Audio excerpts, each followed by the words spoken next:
Wajibnya istiqra'i karena Islam itu berdiri di atas istidlal, bukan tokoh. Agar membedakan kita dengan oten yang membanggakan tokoh. Oh, kalau ada tokoh yang keren gini maka benar.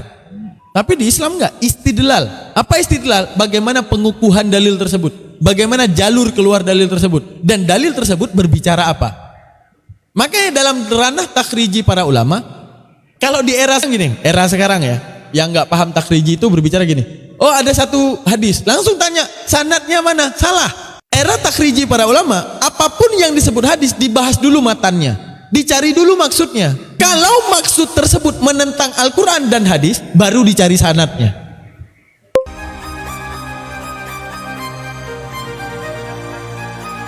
Oke, mari kita mulai pengajiannya membahas tentang kesalahpahaman manusia terhadap hadis. Bukan manusia ya, kesalahpahaman muslim awam ya kita bilang ya, tanpa meneliti terhadap dalil Aisyah menikah dengan Rasulullah. Sehingga kemudian salahnya daripada manusia justru menobatkan hal itu ketika ya berdebat dengan non muslim, ketika mereka membawa dalil ini seakan-akan memusatkan bahwa oi nabi kamu ini buruk, bawa satu hadis.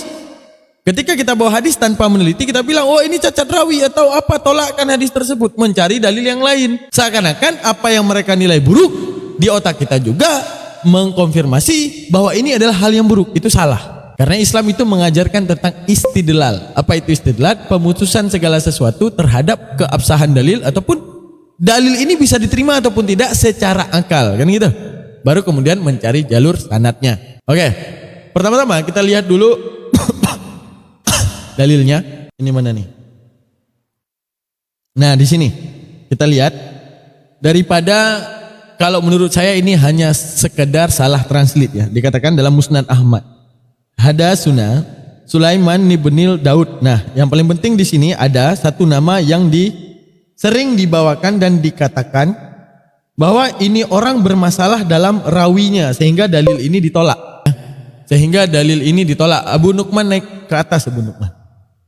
Nah, siapa? Yaitu Hisham bin Urwah. Di sini ada nama Hisham bin Urwah, di mana dalam prosesi pengambilan dalil ini ditolakkan karena Hisham bin Urwah, yang dikatakan beliau sebagai sanad yang putus karena kelemahan rawi. Diambil hadis ini dalam keadaan beliau sudah tua, sudah tidak lagi bagus hafalannya.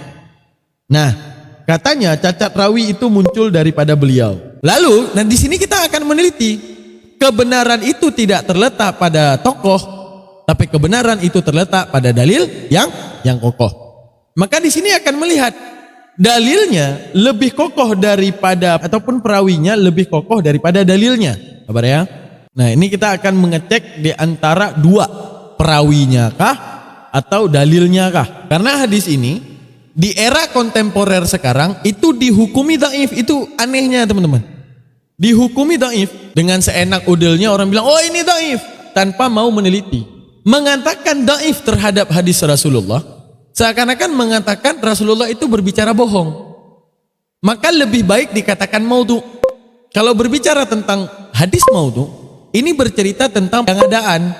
Tapi kalau dikatakan dhaif tanpa pembuktian, seakan-akan Rasulullah yang telah dibicarakan oleh Rasulullah, kita sendiri yang memungkiri perkataan daripada Rasulullah tersebut. Oke, kita lihat daripada mantannya. Berkatalah Aisyah. Enggak di sini. Mana dia? Bukan yang ini. Mana? Nah, ini. Oke. Tazawwajaha Rasulullah sallallahu alaihi wasallam wa hiya bintu sittin. Telah dinikahi oleh Rasulullah sallallahu alaihi wasallam, saat itu dia berumur 6. Wa bana biha. Nah, wabana biha di sini diartikan oleh orang sekarang wabana biha, dan digauli oleh Rasulullah kepadanya Aisyah, wahiyya bintu tis'un. Padahal saat itu dia berumur 9. Wa mata anha wahiyya bintu samani asyra. Nah, kita lihat daripada pengertiannya ya teman-teman ya. Rasulullah sallallahu alaihi wasallam menikahi saat dia berumur 6 dan menggaulinya. Ini yang diartikan oleh translator sekarang. Kalau translator mengartikan ini, seandainya ini benar, menunjukkan apa? Hadis ini persis sama seperti yang ditranslitkan. Akan tetapi kalau translate-nya salah, menunjukkan apa? Bahwa ada penyelewengan makna di antara yang disampaikan oleh hadis dan mutlak daripada kebenaran hadis tersebut berbicara tentang apa. Oke? Sampai di sini. Sekarang gini, coba saya tanya kepada Bang Jakri, Tuman ataupun Kak Misnah. Kalau saya tanya, kebenaran itu apa namanya itu sebuah bahasa, misalnya bahasa Inggris. Kalau salah diartikan, translate-nya bisa disalahkan nggak? Coba. Translate-nya bisa disalahkan nggak? Ada bahasa Inggris, hand, tangan. Diartikan dengan buaya. Translate-nya bisa disalahkan nggak? Salah. Tapi hand bisa nggak disalahkan? Tidak. Bisa nggak disalahkan? Enggak ya? Oke. Misalnya kayak gini. Ada bahasa Inggris, hand. Oke. Diartikan buaya. Mana yang harus disalahkan? Mana yang harus disalahkan? Yang mengartikan, Pak Ustaz. Nah, translate. Ini yang harus salah. Ini bolehkah salah? Enggak. Karena apa? Translate itu bukan makna hakikat daripada apa yang harus dijabarkan. Benar nggak? Benar. Benar, Ustaz. Sekarang di sini ada kata-kata bana biha. Nah, bana biha. Yang bana biha diartikan dengan kata-kata menggauli. Oke, mari kita buka kamus, kita lihat apa arti bana sebenarnya. Waalaikumsalam. Nah, ini adalah arti bana, nampak ya? Bana. Bana itu ada arti membangun. Nah, coba diperhatikan. Ini bana ada artinya itu membangun, oke? Ada artinya itu mendasarkan pada. Ada artinya Nah, ada artinya menggauli. Bana. Ada artinya Membangun. Nah, pertanyaan kita nih, berarti masih terbimbang kita di antara dua makna pada kata-kata bana. Mana nih?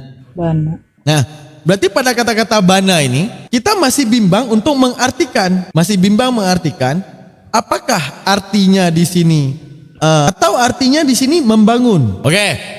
Sekarang di antara kedua arti ini, akankah kita akan mengartikannya dengan menggauli ataukah kita akan mengartikannya dengan membangun? Oke. Orang, saya tanya nih, Bang Mogi naik ke atas, Bang Mogi. Oke.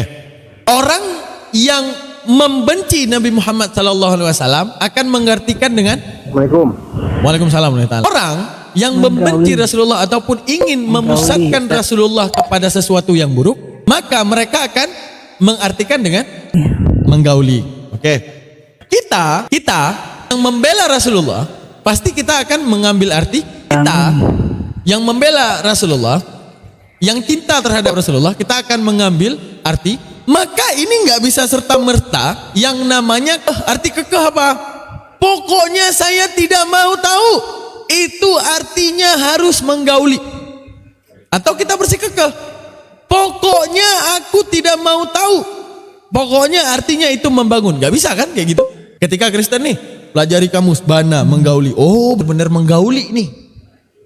Ketika kita mempelajari Islam.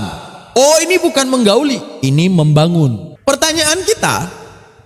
Kalau kita meyakini itu artinya membangun. Bagaimana kita cara meyakinkan orang lain. Dan saat mereka juga meyakini dengan menggauli. Bagaimana meyakinkan orang lain. Paham gak maksud saya ini? Bagaimana Anda membuktikan artinya itu membangun dan mereka membuktikan artinya menggauli, kan gitu? Karena dalam bahasa Arabnya sesuai yang udah kita lihat tadi, dalam bahasa Arabnya, tadi kan udah kita lihat ya, dalam bahasa Arabnya itu punya dua makna. Nih dalam bahasa Arabnya dia punya dua makna, membangun dan menggauli. Maka terambillah kesimpulan, kalau Anda pilih dalil yang ini, apa alasannya? Kalau Anda pilih yang ini, apa alasannya? Kan gitu? Harus punya alasan. Tidak boleh hanya sekedar pembelaan. Oke. Maka dalam hadis tersebut kita harus melihat hadis lainnya. Kita harus meneliti dulu berarti sifat daripada hadis. Sifat apa itu hadis? Coba dulu. Kita harus tahu dulu apa itu hadis. Apa yang Anda ketahui daripada yang namanya hadis? Ucapan Nabi dan perbuatan Rasul. Ucapan dan perbuatan. Nih hadis. Hadis itu mencakupi di atas perkataan. Oke. Hadis juga mencakupi perbuatan. Oke? Hadis juga mencakupi diamnya Rasulullah, tidak menyikapi. Hadis juga mencakupi penglihatan orang terhadap Rasulullah. Maka hadis itu ada yang qauli, ada yang fi'li, ada yang ra'yi. Maka hadis itu ada yang qauli, artinya perkataan langsung daripada Rasulullah. Ada yang ra'yi ataupun ra'yi, penglihatan orang terhadap Rasulullah. Selanjutnya ada yang fi'li, perbuatan yang dilihat orang daripada. Oke? Itu sifat daripada hadis. Kalau menggauli emang ada yang melihat, nah itu cocok, benar. Itu yang akan kita jawabkan untuk pemilihan makna. Kan tadi gini, maknanya itu masih terbimbang di antara dua makna kan? Haruskah kita mengartikan menggauli atau kita mengartikan itu membangun? Kalau kita bersikukuh mengartikan itu menggauli, harus punya alasan. Dan saat kita bersikukuh mengartikan itu sebagai membangun, maka juga kita harus punya dalil ataupun penguatan terhadap hal tersebut. Kenapa diartikan seperti itu? Benar gak? Benar ya? Oke. Maka dipahami dulu. Ada qauli, ada ra'yi, ada fi'li. Maka kita bisa dilihat di sini. Ini salah satu hadis yang sifatnya ra'yi. Arti ra'yi. Nah, Rasulullah Sallallahu Alaihi Wasallam pernah solat salah satu dari dua solat, yaitu zuhur dan asar. Di mana salat tersebut dikerjakan. Ini apa ini keluarnya? Dikerjakan hanya 2 rakaat. Kemudian beliau menuju tiang di bagian depan masjid dan meletakkan tangannya. Nah, ini hadis perkataan Rasulullah kah? Atau orang sedang melihat perilaku Rasulullah? Orang yang melihat perilaku Rasulullah. Nah, ini hadis menceritakan seseorang sedang melihat perilaku Rasulullah. Saat itu Rasulullah sembahyang asar, antara zuhur dan asar.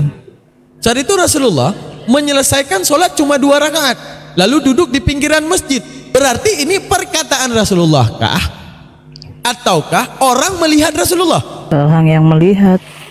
Orang yang melihat Rasulullah. Oke, berarti dalam hadis dia masuk dalam kategori mana nih? Fi'li, qauli ataupun ra'yi? Kok fi'li? Fi'li ya dikerjakan langsung oleh Rasulullah. Misalnya Rasulullah berkata, aku saat itu pergi dan melaksanakan bla bla bla bla bla bla bla gitu misalnya. Yang keempat, Ustaz. Yang keempat yang mana nih? Fi'li, qauli, ra'yi. Apa ya? Ada 3. Ini Fi'li ada perbuatan, qauli perkataan, ra'yi penglihatan orang.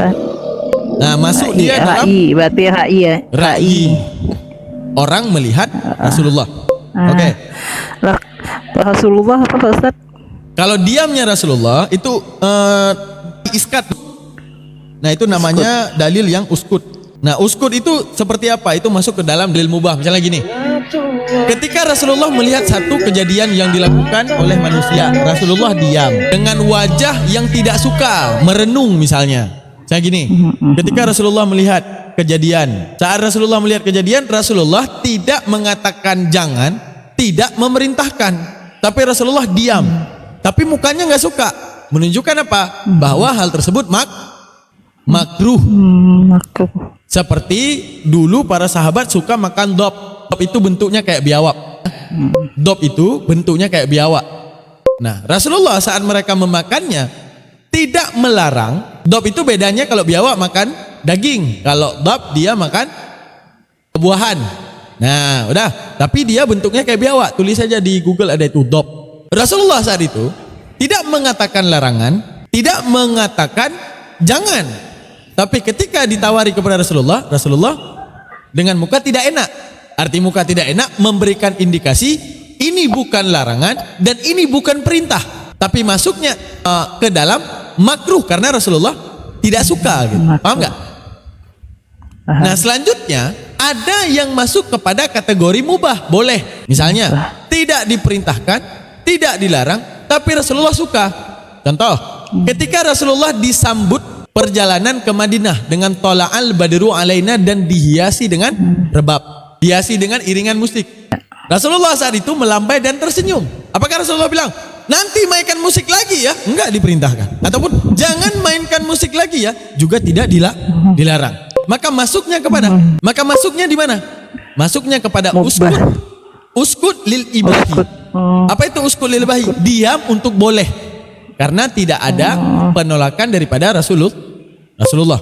Dinamakan uskut lil ibahi. Nah, uskut lil ibahi apa? Ada uskut lil ikrahi. Apa itu? Tidak Diam dilarang, karena tapi membolehkan. disukai. Nah, ada enggak tapi uskut lil ikrahi itu namanya diam karena tidak suka maka masuk kepada hukum makruh. Kalau diam tapi tersenyum maka masuk kepada hukum mubah. Karena yang namanya haram pasti dilarang, yang namanya wajib pasti diperintah. Maka untuk dalil mubah dan makruh itu diputuskan daripada diamnya Rasulullah antara menyetujui ataupun menolak. Diamnya Rasulullah antara menyetujui ataupun menolak. Bang. Di mute dulu, coba. Selesai ya, Man. Nah, sekarang kita putuskan dulu. Hadis tadi masuk ke dalam kategori ada fi'li, ada qauli, ada ra'yi, ada uskut. Yang tadi masuk ke mana? Yang ini. Nah, kalau yang tadi, yang ini ketika Rasulullah dilihat dalam keadaan sholat dan saat itu Rasulullah sedang lupa akan sholat. Nah, lupa tentang sholatnya. Nah, sekarang pada hadis ini coba perhatikan matanya. Telah dinikahi akannya Aisyah oleh Rasulullah Sallallahu Alaihi Wasallam dan saat itu dia berumur 6 dan ini anggap aja kan belum kita putuskan maknanya apa dan bla bla bla saat itu umur 9. Kira-kira ini masuk ke dalam hadis yang sifatnya ra'yi atau hadis yang sifatnya qauli? Ayo, apa ini? Coba ini masuk ke dalam kategori mana nih? Hadis penglihatan orang terhadap Rasulullah atau ini berbicara tentang perkataan Rasulullah langsung? Ini berbicara tentang apa? Coba? Penglihatannya. Nah, penglihatan orang terhadap Rasulullah. Oke. Sekarang saat kita beradu di antara dua makna, Bang Mogi yang request naikin aja kalau Oten sepak keluar. Nah, maksudnya kalau Oten penghujat, nggak sempat debat nih, kita lagi menjelaskan. Udah? Nah, berarti ini penglihatan terhadap Rasulullah ya? Iya. Nah, kalau qauli perkataan, kalau ra'yi orang lagi ngelihat, lalu diriwayatkan. Paham ya? Berarti di sini ada dua makna. Ada makna membangun, ada makna Menggauli. Oke. Sekarang terhadap sesuatu ini udah dicatat fi'li, qauli, ra'yi, uskut udah. Di-screenshot ya, screenshot nih. Nanti tinggal di ini kan. Udah? Gini. Masalah ra'yi ini ta'alluqnya lil mungkin. Arti ta'alluqnya lil mungkin itu yang mungkin. Apa kaitannya kepada sesuatu yang mungkin yang memang benar-benar bisa dipeliharakan. Sekarang gini. Nabi menikahi Aisyah, bisa nggak dilihat orang? Bisa. Bisa. Nabi membangun rumah tangga dengan Aisyah, membangun. Bisa nggak dilihat orang? Membangun rumah tangga. Bisa. Aisyahnya ada di dalam rumah. Bisa nggak? Bisa nggak? Ya. Bisa. Bisa. Melihat. Bisa. Contoh gini, Kak Misna melihat Iya. rumah tangga orang, bisa nggak? Iya. Nah, Bisa. Berarti Iya. nikah ini mungkin membangun, mungkin dilihat. Sekarang Lihat. menyetubuhi, Ya nggak bisa. mungkin nggak dilihat? Tidak mungkin. Tidak mungkin. Ya. Tidak mungkin kan? Diperlihatkan buka pintu lihat, nanti riwayatkan Iya, hadis, nggak iya. mungkin kan? Nggak mungkin. Nah, untuk menunjukkan bahwa ini makna yang sebenarnya mana? Menggauli atau membangun? Membangun. Membangun. Karena berbicara tentang apa namanya tuh? Berbicara tentang penglihatan yang mungkin untuk dilihatkan. Nah, maka di antara makna bana tadi yang ada di dalam kamus, mana makna bana yang paling cocok nih di antara semua ini? Kan ada dua makna, membangun dan mengauli. Mana yang lebih cocok? Membangun. Membangun. Disitulah kita memusatkan di antara makna mana yang paling mungkin dilandaskan terhadap indikasi daripada teks tersebut. Arti indikasi kira-kira otak kita dibawa ke arah mana oleh teks sehingga kita paham. Seperti saya ngomong, kata-kata kepala. Kata-kata kepala ini punya dua makna. Kalau saya bilang kepala pusing, ini ke arah organ tubuh. Kalau saya bilang kepala negara, berarti ini ke arah Pemimpin. Kalau saya ngomong gini, aduh, kepala kita nggak bener nih, bantuan aja belum dikirim. Itu apa yang saya maksudkan? Pemimpin, Ustaz. Pemimpin. Kenapa? Karena saat itu dengan probability makna, indikasi daripada kata ataupun kejadian, di situ kita bisa memusatkan ke arah mana maknanya. Oh, ini nggak mungkin anggota tubuh. Ini pasti berbicara tentang kepala negara, kan gitu? Atau Kepala berbicara negara. tentang. Oke. Sekarang berarti ini kalau makanya terjebaknya kita dalam hadis tersebut hingga kemudian kita mendaifkan hadis mendaifkan hadis tersebut karena terjebak dengan ini doang. Seakan-akan ini hal yang keji. Padahal kesalahan pemaknaan daripada kata-kata bana. Kesalahan kata-kata daripada mengartikan kata bana. Oke, lalu kemudian dalam dalih-dalih mencari pembelaan kitanya yang termakan daripada framingan pembenci Rasulullah, sehingga kita ikut ke dalam otak mereka hingga mencari dalih. Karena kan ada yang membahas gini, oh ditinjau dari perang Uhud, bang gini-gini berarti Rasulullah menikahi Aisyah umur 18. Kalau Rasulullah nggak memberitahukan itu gimana? Contoh, apa yang diberitahukan oleh Aisyah? Perhatikan, ini hadis kauli, lebih kuat hadis kauli daripada hadis ra'yi. Apa hadis kauli? Ketika Aisyah meriwayatkan langsung. Mana dia? Ketika Aisyah meriwayatkan langsung, apa dikatakan oleh Aisyah? Berkatalah Aisyah. Aisyah sendiri yang ngomong. Aisyah sendiri yang ngomong. Dan hadis ini sahih. Telah dinikahi akan aku oleh Nabi SAW. Aku menikah pada umur 6. Dia ngomong sendiri. Oke. Kalau Aisyah sendiri mengatakan hal ini dan hadis ini bisa sahih, lalu bagaimana hadis tadi bisa dhaif? Paham maksud saya? Paham maksud saya? Paham maksud saya? Contoh, Bang Mogi memberitahukan mobil itu bannya 4. Nanti Kamisnah memberitahukan mobil itu bannya 4 dan dari karet misalnya. Saya bilang, yang Kamisnah bilang itu dhaif, nggak benar. Yang Bang Mogi bilang baru benar. Nggak bisa, pemberitahuannya sama. Paham maksud saya? Paham maksud saya? Ini hadis sahih yang dibawa langsung oleh Aisyah, pengakuan daripada Aisyah bahwa dia dinikahi umur 6. Udah. Tapi Aisyah tidak menceritakan tentang dia digauli. Selain Aisyah hanya menceritakan tentang dia hidup di rumah Nabi. Mana perkataannya? Yang dari Aisyah langsung. Nih, perkataan Aisyah langsung. Berkatalah Aisyah. Oke? Apa yang dikatakan oleh Aisyah langsung? Di balik penglihat hadis yang dilihat tadi, Aisyah mengatakan, telah dinikahi oleh aku oleh Rasulullah sallallahu alaihi wasallam wa ana bintu sittin, aku 6 tahun di negeri Mekah setelah kewafatan Khadijah. Wa dakhala bi, bukan wa banabiha ditulis. Dakhala ini artinya apa? Masuk. Ini dakhala artinya apa? Masuk. Aisyah sendiri tidak menceritakan persetubuhan. Paham maksud saya? Aisyah menceritakan, aku dinikahi umur 6. Oke? Setelah wafat Aisyah, setelah wafat Khadijah. Dakhala, dan aku masuk ke rumah Rasulullah. Oke? Sekarang mana lebih kuat? Perkataan Aisyah dengan pandangan orang tadi. Mana lebih kuat? Perkataan Aisyah. Perkataan Aisyah. Perkataan Dan itu Aisyah. Aisyah menjelaskan dirinya. Warahmatullahi wabarakatuh. Waalaikumsalam. Musnad Ahmad berapa tuh bang? Apa? Musnad Ahmad berapa tadi bang? Musnad 4 23722. 237. Di situ pengakuan Aisyah sendiri tidak berkata kata-kata penyetubuhan.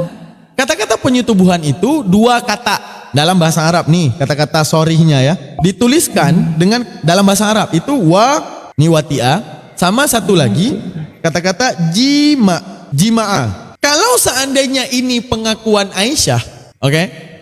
Aisyah mengakui sendiri, aku adalah orang yang menikah umur 6. Ini kalau pengakuan, aku adalah orang yang dinikahi umur 6 dan aku disetubuhi umur 9. Maka matannya harus tertulis watia dan jima'a. Sedangkan di sini yang ditulis dengan kata-kata dakhala. Sehingga pemutusan makna di balik yang tadi, yang ini, mana dia tadi? Nah ini kata-kata bana. Yang tadinya kata bana itu memiliki 2 arti, menyetubuhi dan membangun, sehingga tidak bisa kita bilang arti bana ini menyetubuhi selain kata-kata membangun, karena penjelasan Aisyah sendiri dia menceritakan tentang dia dinikahi umur 6 dan umur 9 dia masuk ke dalam rumah Rasulullah. Rasulullah. Makanya ini yang paling tepat pengertiannya.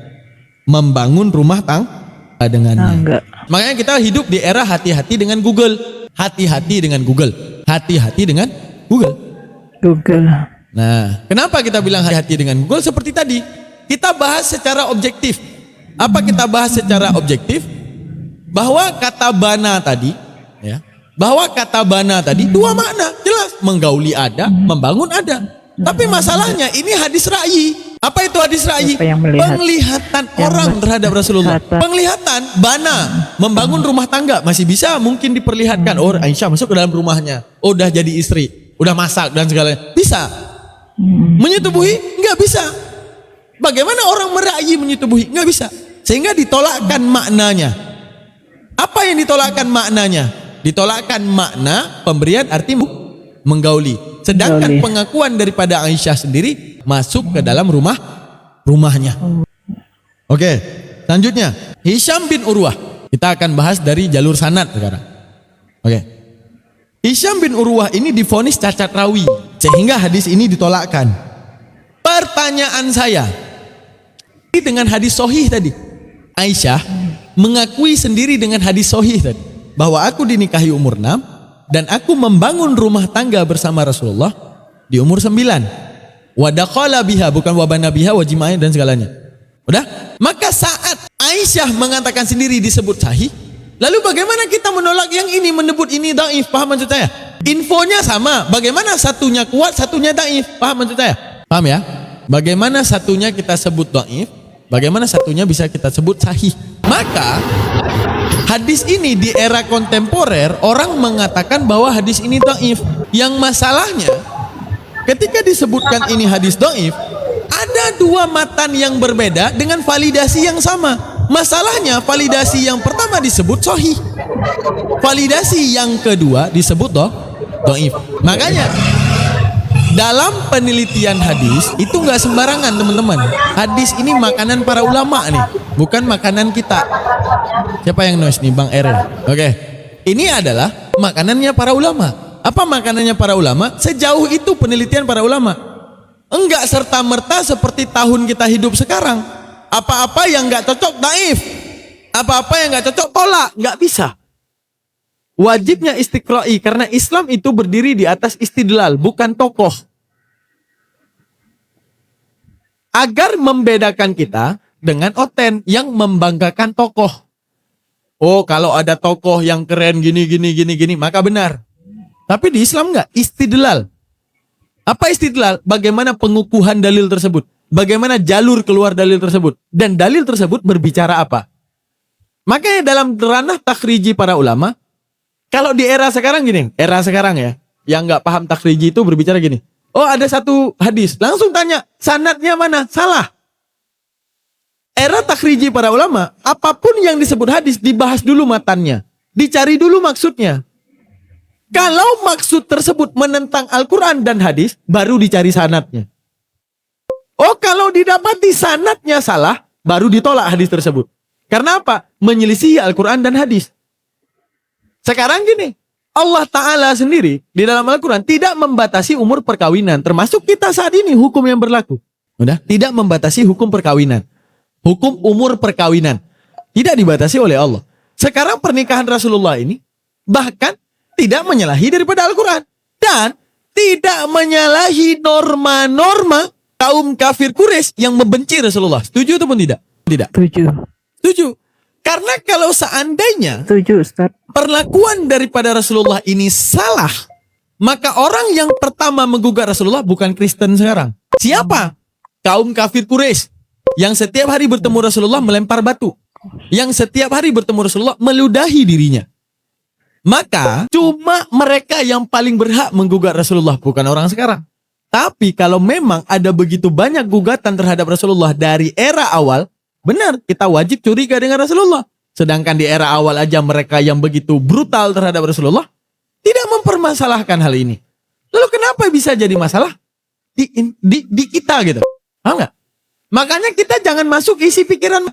Saat mereka mengatakan ini salah, lalu kita panik dan mengatakan bagaimana cara cari benar. mengatakan bagaimana cari benar, menyetujui kalau itu salah. Paham maksudnya? Paham maksud saya? Paham maksud saya? Paham. Mencari kebenaran di balik sesuatu yang dianggap salah oleh lawan, seakan-akan kita memvalidasi bahwa ini salah. Paham nggak? Tapi kalau itu benar, kita nggak akan cari jawaban lain selain mengartikan dan mengertikan hal tersebut. Begitu takhriji daripada para ulama. Karena dalam penentuan itu, karena ribut Bang Er. Karena dalam penentuan dalil ataupun hadis, penentuan sanad, ini untuk sekedar pengetahuan. Misalnya ada nama yang dicacatkan misalnya. Ada satu nama yang dicacatkan, nggak bagus jalur rawinya misalnya. Kayak tadi, jalur rawi pendapatnya, jalur rawi ini misalnya kan, jalur rawi hadis tadi.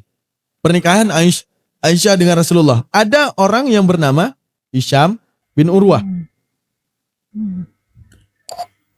Oke, pendapat kontemporer sekarang yang mengambil hadis daripada beliau termasuk hadis tadi, doif. Kenapa doif? Hisham bin Urwah saat itu sudah tua. Hafalannya sudah lemah. Maka tidak bisa dikatakan hadis itu benar seperti yang dia katakan. Oke, kita tolak Hisham bin Urwah. Ini namanya jarah. Ini prosesi jarah. Arti jarah itu apa? Bukan mengadili. Menyingkirkan. Arti jarah itu menyingkirkan. Dan menunjukkan alasan penyingkiran. Oke. Jadi ada dua metodenya meneliti rawi. Ada jarah, ada ta'dil. Oke. Selanjutnya ada ta'dil. Pembela. Apa yang dibawakan oleh pembela? Oke. Kalau kalian menolak Hisham bin Urwah, kalian juga harus menolak perkataan Aisyah yang tadinya sahih. Paham nggak maksud saya? Karena ada perkataan Aisyah ngaku sendiri. Dia dinikahi umur 6 dan dia masuk ke dalam rumah Nabi dan dia tinggal di dalam rumah Nabi di umur 9. Nah, ini dihukumi sahih. Sedangkan yang tadi diambil daripada Hisham dihukumi dhaif. Lalu bagaimana? Paham maksud saya? Yang tadi Aisyah sendiri mengaku dihukumi sahih. Dan pengakuan Aisyah ada dua dalil. Contoh, perjalanan Aisyah ke Mekah mengakui pernikahannya. Nih, mana dia? Nah ini. Aisyah mengatakan, aku itu anak 6 tahun saat dinikahi oleh Rasulullah. Oke. Dan kami pergi ke Bani Harith. Ini Bani Kharaj. Ini sahih. Aisyah menceritakan pernikahannya umur 6. Oke. Selanjutnya. Lalu Aisyah dalam satu hadis sahih juga menceritakan pernikahannya yang dikatakan langsung oleh dirinya. Apa? Aku menikah dengan Nabi SAW pada bulan Syawal. Oke. Wabanabi dan membangun rumah tangga pada bulan Syawal. Oke. Mana alangkah maka serimana bahagianya perempuan saat itu di sisinya daripada aku. Dan adalah apa gini? Aisyah mengatakan, mana perempuan yang lebih bahagia daripada aku yang saat itu aku masuk ke rumah Nabi pada bulan Syawal. Dituliskan dengan kata tudkhil, masuk. Itu juga hadis sahih. Pengakuan daripada Aisyah sendiri. Di umur 9, di bulan Syawal, dia masuk ke rumah Nabi. Maksudnya? Sehingga, Ustaz pertanyaan menanya, saya, berarti umur... Bentar. Pertanyaan saya, patutkah hadis yang dari Hisham bin Urwah ini dikatakan dhaif? Patut nggak? Enggak, karena Tidak. Aisyah Kenapa tidak patut? menjelaskan sendiri. Sedangkan yang selaras dan sebunyi dengan hadis ini dikatakan sahih. Bahkan ada 3 hadis. Mengatakan dakhala biha, mengatakan yalubu biha. Lalu Aisyah mengatakan sendiri, di bulan Syawal aku masuk ke dalam rumahnya. Lalu dikatakan oleh Aisyah sendiri, sepeninggal daripada Khadijah aku dinikahi.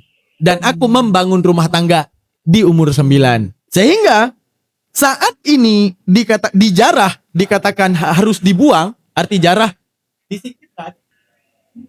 Oke. Ketika ini disingkirkan oleh penjarah, maka muncullah pentakdil. Pentakdil itu apa? Pentakdil, pembela. Membela dengan matan bandingan. Kenapa ada mantan tersebut? Paham ya maksudnya? Sejauh itu tinjauan hadis. Dan kalau masih ada orang gila, masih terjebak sama oten membahas hadis, lucu. Udah, itu jarah dan takdil. Gimana? Ada pertanyaan? Bukan Tanya pertanyaan Pak atau... Ustaz. Gimana?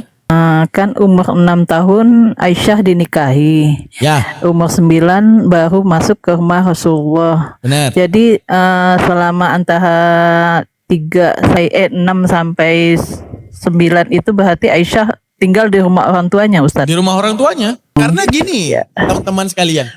Kan tadi ada hadis lanjutannya, Aisyah mengatakan bahwa saat Rasulullah wafat, aku berumur 18 Tahun. Karena salahnya, tahu nggak? Salahnya ketika kita masuk ke dalam otak mereka. Ketika kita masuk dalam otak mereka. Bagi mereka, menikahi Aisyah itu salah. Oke? Karena termakan arti tadi. Apa termakan translate yang salah? Menyetubuhi. Padahal itu artinya membangun rumah tangga. Allah menurunkan dalil. Makana Muhammadin aba mirijalikum. Bahwa Nabi Muhammad itu bukan tentang ini istri siapa, bapaknya siapa, ataupun dia anaknya siapa. Enggak. Akan tapi menjadi rasul dan utusan. Maksudnya bagaimana? Menikahi Aisyah untuk menjaga riwayat. Artinya riwayat ini tidak diselewengkan. Butuhnya orang fresh dan masih muda untuk menjaga riwayat tersebut. Tapi kalau otak kayak Oten ke dalam kolor, maka salah. Karena mereka otaknya dalam kolor. Tapi kalau di luar dalam kolor, maka mereka akan tahu apa alasan pernikahan ini. Jadi bagi mereka nikah umur 6 pakai tepuk. Padahal enggak. Nikah umur 6 untuk menyaksikan Rasulullah. Apa yang terjadi di dalam rumahnya. Untuk menjadi periwayatan selanjutnya. Bagaimana misalnya mandi junub dan segalanya. Contoh. Ketika keluar hukum dalam fikih. Apabila mani itu terkena, mani ya bukan kencing. Mani terkena dengan baju misalnya. Mani terkena baju. Apakah boleh sholat dengan baju yang bermani? Boleh. Karena Aisyah menyaksikan sendiri Rasulullah sholat dengan sarung entah baju yang bekas mani. Nah ini untuk disaksikan dan kemudian hal ini diriwayatkan untuk jadi hukum. Saat dikatakan kullu ma'in, setiap benda cair yang keluar min sabilen daripada dua jalan itu najis. Termasuk mani dong karena juga cair. Oke. Akan tetapi dengan adanya yang dilakukan Rasulullah tersebut dan riwayat terhadap tersebut, kita bisa memutuskan dan mengklasifikasikan. Oh, segala yang keluar daripada dua jalan, yaitu dubur ataupun kubul atau depan dan belakang, semua najis kecuali satu, mani. Paham maksudnya? Nah, makanya keluar hukum para ulama. Paham ya? Nah, gitu. Jadi hadis Hisham bin Urwah ini tidak bisa ditolak tentang pernikahan Aisyah dengan Rasulullah. Tuh ya guys ya, udah paham ya sekarang ya? Kenapa masuk? Waalaikumsalam Bang Dian. Ustaz Dian. Izin Bang Daman. Ya. Saya suka tergelitik kalau ada orang membawa syarat perang Badar itu harus 14 tahun kan. Sementara itu syarat bagi laki-laki itu. Oh berarti antum di pihak ana. Loh bukan, memang itu fakta kok. Nah, jadi Aku syarat untuk ikut perang itu kan bukan hanya umur kan. Sahabat itu kan ada yang diuji fisiknya oleh Rasulullah kan. benar. Nah, kalau tadi bicara hadis itu, seingat aku Bunda Khadijah, Bunda Aisyah tuh meninggalnya di usia 18. bukan meninggalnya beliau Bunda. Oh meninggal Bunda Aisyah. Oke. 60 di masa kekhalifahan. Beliau kan mengalami perang Siffin. Benar. Sampai di zaman Muawiyah kan. Ya benar. Sampai nah, seingat saya memang lebih pro ke yang pendapat 6 tahun itu. Karena kan Oten ini kan agak bingung kan. Pertama kan secara fisik kan orang Arab beda dengan orang Asia. Benar. Secara fisik dan perbedaan zaman juga. Kan udah kita Tuh. Kalau ini asusila, yang pertama menggugat Rasulullah bukan mereka. Siapa? Bapaknya. Kafir Quraisy yang menentang Rasulullah. Kan ini jadi peluang bagi mereka. Jadi peluang, ngapain kalian lihat Muhammad? Ngapain kalian ikuti Muhammad? Tuh buktinya. Jahat dia, kan? Bahkan seingat aku gini loh, Bang Daman. Orang Bugis itu kan pernah menikahkan anak itu. Iya. Istilahnya kawin apa sih namanya tuh? Nggak tahu. Kalau di Islam bahkan nggak ada syarat menikah dengan umur. Nggak ada syarat umur dalam pernikahan. Karena ada satu lagi nanti untuk pengangkatan anak boleh dinikahi. Misalnya, ini contoh Islam dalam fikih. Ada seorang anak yang bukan merupakan bukan mahram. Kita lelaki mengangkat seorang anak yang perempuan. Oke. Sekarang beradu di antara dua. Saat dia balik akan ada dua hal. Apa yang akan dua hal terjadi saat baliknya dia? Kita tidak bisa bersentuhan dengan dia, tidak bisa melihat aurat dia. Lalu bagaimana dia mendapat hak ayah? Saat dia mendapat hak ayah, durhaka dengan Tuhan. Makanya tidak disebutkan syarat daripada umur. Salah satunya dengan dinikahi dari kecil. Ketika kita nikahi, bukan pikirannya jangan ke kolor dulu. Nikah itu hanya untuk menghalalkan auratnya dia. Menghalalkan saat dia mencium papanya. Menghalalkan saat dia memeluk bapaknya. Udah, terjaga hubungan tersebut. Lalu kemudian nggak perlu kita kasih tahu. Saat kasih tahu, papa, ya, aku mau nikah pak, aku udah dapat pasangan gini. Oke, kenalin ke papa, udah kenal, udah semuanya. Kapan kalian mau nikah? Oke. Sebelum, ya, apa namanya itu? Ya udah, papa mau jujur sama kamu. Sebelum papa angkat kamu sebagai anak, papa dulu menikahkan kamu dengan papa sendiri dengan tujuan agar hubungan kita halal dan setiap auratmu menjadi halal bagi saya. Maka saya talak engkau 3, udah tinggal tinggal iddah li ta'bud, udah 4 bulan selesai, nikah dia selesai. Maka otak jangan ke kolor. Seperti pernikahan Aisyah dengan Rasulullah. Kenapa? Pernikahan Aisyah dengan Rasulullah dipilih yang muda, tujuannya inilah penjagaan riwayat. Makanya saya bilang jangan kemakan apa yang salah menurut Oten juga ikut salah menurut kita. Jangan. Karena salahnya mereka tidak berlandas. Contoh salahnya mereka tidak berlandas. Surga kan suci.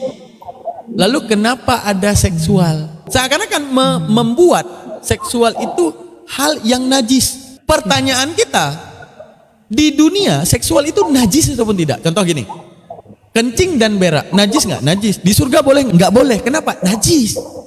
Sekarang gini, Karena tempat seksualitas suci. najis ataupun tidak? Menjijikkan ataupun tidak? Gimana? Kalau aku jawabannya gampang itu. Iya. Ini maksud jawabannya begini.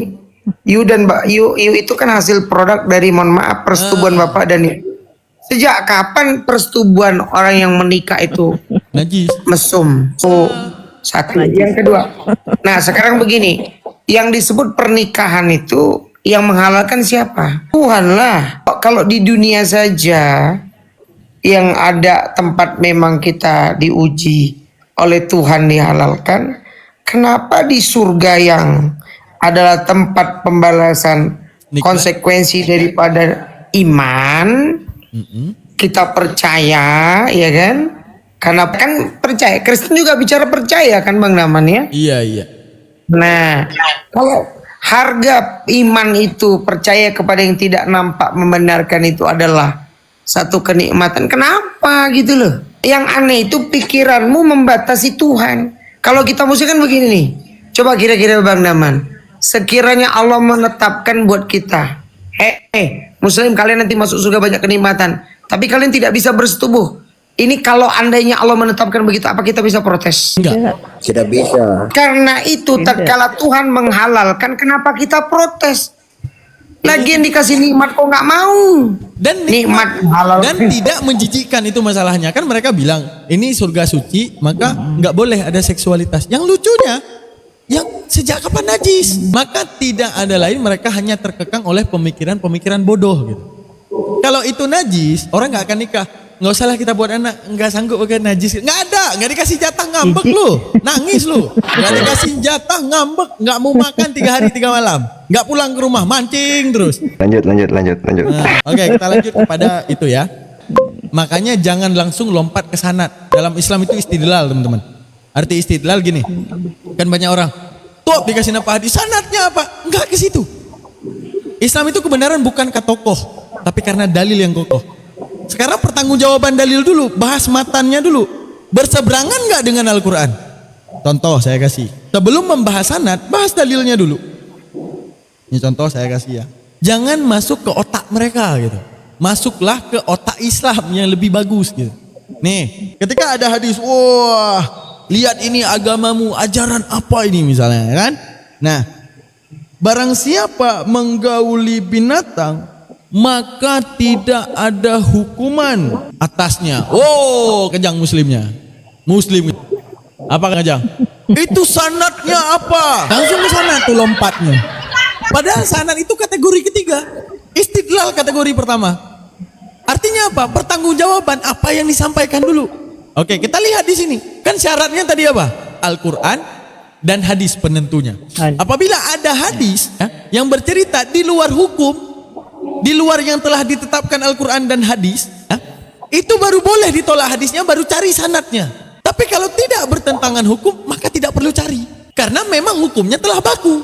Contoh, yang tadi saya bilang tuh, mana dia tadi? Yang tadi saya bilang. Saat kita bahas, ternyata bukan fala hukmalah, ditulis fala haddalah. Lihat nih, fala haddalah. Kejebak sama terjemahan lagi kita. Fala haddalah, kalau kita cari di Google, hukum had. Ada hukum had. Artinya, yang menyetubuhi binatang tidak kena hukum had. Bukan tidak ada hukumannya sama sekali. Lalu koneknya dengan hadis yang mengatakan apabila engkau dapati seseorang menyetubuhi binatang, bunuh binatangnya, bunuh orangnya. Bahkan lebih parah kan? Untuk menunjukkan apa? Jangan kejebak. Oh, setelah menistidlal, baru kemudian, oh ini agak jauh. Misalnya contoh ya, contoh hadis ru'yah, hadis ra'yi tadi. Kan ada 4 tadi. Ada hadis yang sifatnya qauli, perkataan Rasulullah langsung, ataupun perkataan yang diriwayatkan oleh Aisyah langsung. Selanjutnya ada hadis ra'yi, orang melihat Rasulullah mengerjakan. Selanjutnya ada hadis sukuti, Rasulullah diam terhadap hal tersebut.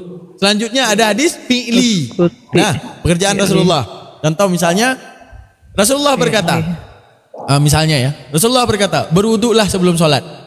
Lalu Rasulullah pergi dan mengambil wuduk dengan sebelah kanan. Nah, fi'linya Rasulullah itu jadi hadis. Nah, terus ra'yi. Oke. Hadis mengatakan, misalnya ada hadis mengatakan seperti ini. Saat Rasulullah mandi wajib, mandi junub, saat itu Rasulullah membasuh selangkangannya yang kiri dan menggosoknya. Bisa nggak hadis itu diterima? Bisa. Hah? Enggak lah. Bisa nggak hadis itu diterima? Misalnya dari ada hadis nih. Bisa. Bisa. Seandainya dari Siti Aisyah kan itu. dari Bunda Bukan. Aisyah. Ini bukan. Coba tinjau hadisnya dulu. Nggak boleh saya bocori. Tinjau hadisnya dulu. Hadisnya gini berbunyinya. Rasulullah apabila sedang mandi junub, Rasulullah saat itu membasuh selangkangannya yang kanan duluan. Bagus kan? Kanan duluan. Oke. Bisa nggak diterima hadis tersebut? Misalnya ada hadis kayak gitu. Belum tentu. Belum tentu. Landasannya perkataan belum tentunya karena apa? Karena belum jelas siapa yang meriwayatkan. Nah, ujung-ujungnya kembali ke rawi. Tapi dalam takhriji ulama, mohon maaf Ustaz Dian. Dalam takhriji ulama, membahas matannya dulu. Ini sifat hadisnya apa? Ra'yi. Enggak mungkin dipertontonkan, paham enggak? Paham maksud saya yang tadi saya bilang? Ini hadisnya bukan sifat qala Rasulullah. Berkatalah Rasulullah. Saat aku mandi junub, aku membasuh selangkanganku yang kiri. Diterima. Kenapa? Perkataan bukan ditampilkan. Oke. Ya, itu maksud tadi. Atau Aisyah, aku Nah, itu yang maksud aku tadi tuh. Kenapa maksud aku tadi, kalau Bunda Aisyah yang meriwayatkan berarti kan dia penyaksi. benar. Masalahnya kalau yang begini loh, maksud tadi Bang Daman. Masalahnya kalau yang meriwayatkan yang menceritakan di tadi itu orang lain yang nggak jelas Rasul, ya berarti batal. Benar. Kalau- Sama kayak mana ininya tadi? Sama kayak yang ini nih. Nih sifat hadis ra'yi nih yang tadi ya. Nih yang hadis sering kita temukan di Google. Ini ra'yi sifatnya nih. Nah, telah dinikahkan akannya Aisyah oleh Rasulullah sallallahu alaihi wasallam wahia bintu Sitin dan wabana biha. Oke, diartikan dengan arti menggauli di sini. Berarti ini kan sifatnya ra'yi. Apa artinya? Rasulullah telah menikahi Aisyah umur 6 dan menggauli umur 9. Pertanyaan kita, nikah bisa dipersaksikan? Penyetubuhan gimana dipersaksikan? Udah. Tidak. Makanya kalau ini sifatnya ra'yi, ya, maka ra'yi itu meninjau dulu matannya istidlalnya sejauh apa. Sehingga kita dapati gapnya. Ternyata gap salah pengertian pada kata-kata banabiha. Di mana boleh mengartikan menggauli, boleh mengartikan membangun. Nah, alasan tidak boleh mengartikan menggauli, alasan pertama tidak mungkin dipertontonkan. Dan alasan kedua, hadis riwayat yang lain yang keluar langsung dari mulut Aisyah berkata tentang aku dinikahi di umur 6 wadakhala, dan aku masuk ke dalam rumah Nabi, bukan mengatakan dengan kata-kata wajima abiha wa wati abiha, tidak. Tidak ada perkataan wati'a yang ada wadakhala. Sehingga pemaknaan yang paling tepat yang seperti ini. Membangun rumah tangga. Wabana biha diartikan dengan membangun rumah tangga. Karena ini hal yang mungkin dipertontonkan. Tapi mengenai mandi junub kayak tadi, butuh dalil yang qauli daripada Aisyah. Yang sifatnya hadis yang gak mungkin dipertontonkan. Misalnya mandi junubnya Rasulullah. Apalagi misalnya hal-hal yang seperti itu. Butuhnya Aisyah dalam perawi tersebut menceritakan Tadi hal itu. Yang Bang Daman tadi sampaikan apa? Air mani yang dikerok. Contoh yang tadi itu, aku melihat ada bercak mani, entah di sarung, entah di baju ya, entah di sarung. lidahnya beliau, itu ingat gitu kan? Nah, dan habis saat itu yang sholat saat itu tahajud Rasulullah itu. sholat dengan pakaian tersebut. Akhirnya keluarlah klasifikasi para ulama. Apa klasifikasi? Kullu mai'in najisun. Tiap air yang keluar daripada dua jalan, yang khuruji daripada dua jalan itu najis, illal mani, kecuali mani. Buktinya Rasulullah salat dalam keadaan bercak maninya di pakaian. Paham enggak? Gitu. Makanya saya bilang hadis ini dan Al-Qur'an di kalangan awam ini bukan makanan kalangan awam, makanan para ulama. Sehingga di zaman sekarang, di zaman pluralisme, liberalisme, nggak usah kita percaya ulama, langsung kita makan dari hadisnya. Udah, makanlah setiap penyesatan yang kamu tidak tahu itu. Makanya jangan kejebak dengan orang-orang yang bilang kita udah ditinggali sama Rasulullah, Al-Quran dan hadis, langsung aja tengok ke situ. Nggak bisa, nggak bisa. Takhriji itu kuat, nggak bisa satu hadis itu menopang maksud, nggak bisa. Bab zakat saja untuk membahas satu, kadang ada sampai 200 hadis mempertimbangkan satu masalah bab zakat yang keluar, sedangkan kita mengambil satu dalil, nggak bisa. Sama seperti hadis Aisyah ini yang ditolak, sehingga ketika dikatakan Aisyah menikah umur 6, Nabi kita menikahi anak kecil dan menyetubuhinya umur 9, disetubuhi lagi. Kebawa pikiran, cari dalil. Syarat perang, gini bang, ini, berarti nikahnya umur 18. Kok kita masuk ke otak mereka? Kok kita mengiyakan kesalahan yang mereka maksudkan? Sedangkan para ulama nggak pernah jadi masalah. Sedangkan kaum kafir Quraisy yang menentang Rasulullah pakai pedang dan menghalalkan darah tidak menentang. Berarti kamu lebih rendah dari kaum Quraisy itu. Paham ya? Gitu teman-teman. Nah itu kupas tuntas tentang hadis mereka kan? Hadis. Pernikahan Aisyah dengan Rasulullah. Maka hadis paling kuat, saya nggak pernah menerka sesuatu yang nggak diberitahukan. Dan menerka dari ini nggak ada. Rasulullah ngomong apa? Aisyah ngomong apa? Aisyah langsung ngomong, aku dinikahi umur 6. Sahih? Oke. Lalu Aisyah langsung bilang, terus aku masuk ke dalam umur Rasulullah di umur 9. Lalu Aisyah mengatakan kegembiraan, ayyi apa tadi bunyinya? Lalu Aisyah sendiri yang mengkonfirmasi dengan perkataan, dan aku berumah tangga dengan Aisyah di bulan Syawal. Fa yunisaihi kana akhta indahu minni. Kana Aisyah tustahibu an tudkhilan nisaaha fi Syawal. Dia bilang, mana yang lebih bahagia? Wanita yang bisa masuk ke dalam rumah Rasulullah, apalagi itu bulan Syawal. Apa itu bulan Syawal? Bulan orang merayakan kegembiraan. Mana lebih penggembira daripada orang itu selain aku? Gitu. Kebanggaan dinikahi Nabi ya.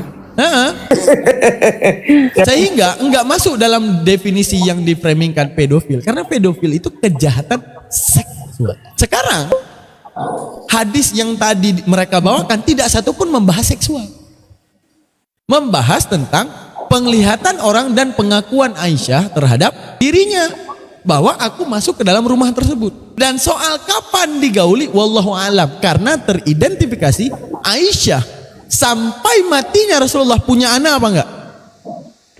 Tidak punya anak. Gitu. Tapi tadi bicara mani Bang Daman. Yang dilihat bercak mani. Dan kita umum nih kan, contoh gini nih, kita punya istri 4 nih. Nah, bisa jadi bekas sarung yang di istri pertama kita main ke istri kedua, digantung kan, dilihat, bisa jadi kan, nggak ada yang tahu. Tapi itu tidak memungkinkan, kan beliau normal. Masalahnya kan ada Rasul pernah mengatakan apabila tapi itu nggak tahu, bukan cerita Rasulullah ya. Apabila seorang laki-laki berdiri pada diri bertumbuh pada 4 bagian perempuan itu, maka apa gimana dirinya? Nah, gitu guys. Jadi takhriji hadis itu kuat. Jadi nggak ada ulama itu langsung menentang ini ya. Ini tabiat para ulama ya. Karena saya dulu di pondok di bagian takhriji ya, sama tasihi. Jadi saya nggak hafal literasi. Saya hafal rumus mengistikhraj, rumus mentasnid, rumus menyuling itu apa namanya lagi? Menistikra. Jadi saya hafal rumus-rumus itu. Jadi rumus itu untuk agar kita berlaku layaknya para ulama, menyuling. Jadi enggak pada tokoh. Jadi adat para ulama dahulu keluar satu hadis, enggak langsung ini sanadnya siapa? Enggak ada. Dibahas dulu ini tentang apa?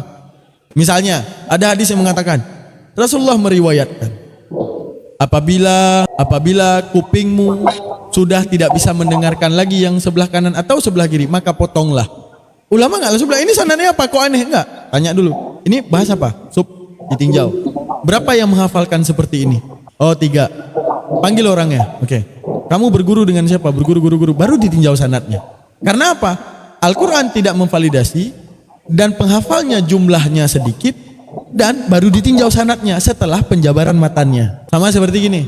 Satu hadis tentang penyampaian daripada Rasulullah yang Ali mengeluarkan lagi pendapat tersebut. Katanya dari Ali alaihissalam. Katanya, masih katanya. Ali alaihissalam dalam satu hadis yang disebut sahih mengatakan seburuk-buruk zaman adalah zamannya Abu Hurairah. Oke, mengatakan Abu Hurairah sebagai seburuk-buruk zaman. Seakan-akan ini mengatakan bahwa Abu Hurairah sebagai orang yang buruk. Oke, maka para ulama enggak langsung sanadnya mana, enggak ada, langsung ditinjau. Maksudnya apa? Ternyata di situ ada ilah, kata-kata ilah. Ilah itu bisa dua, ghayah dakhil, ghayah kharij. Ini singkat aja karena panjang penjelasannya. Ada ghayah dakhil, ada ghayah kharij. Para Syiah memasukkan perkataan tersebut kepada ghayah dakhil tanpa bukti. Arti ghayah dakhil gini guys. Aku dari 1 sampai 10. Nah, wahidun ila asyarah. 1 sampai 10. Itu kalau pakai kata ilah bisa dua maksudnya. 1 sampai 10-nya masuk atau 1 sampai 10-nya nggak masuk, cuma sampai 9. Itu namanya ghayah dakhil dan ghayah kharij. Oke.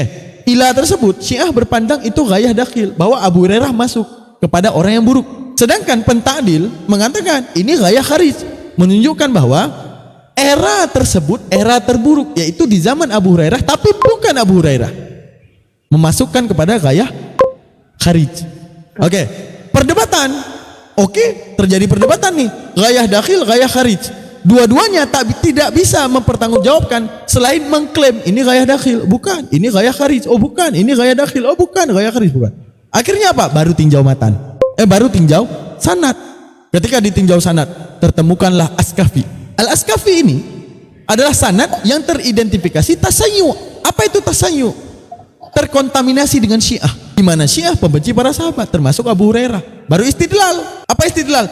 Carikan semua dalil Abu Hurairah. Kira dalil Abu Hurairah berbicara sesuai hukum atau Abu Hurairah ini menyampaikan sesuatu di luar hukum? Ternyata setelah diistidlal, Abu Hurairah berbicara benar. Apa yang dihafalkan dirawi oleh Abu Hurairah, bahkan imam-imam lain juga merawi.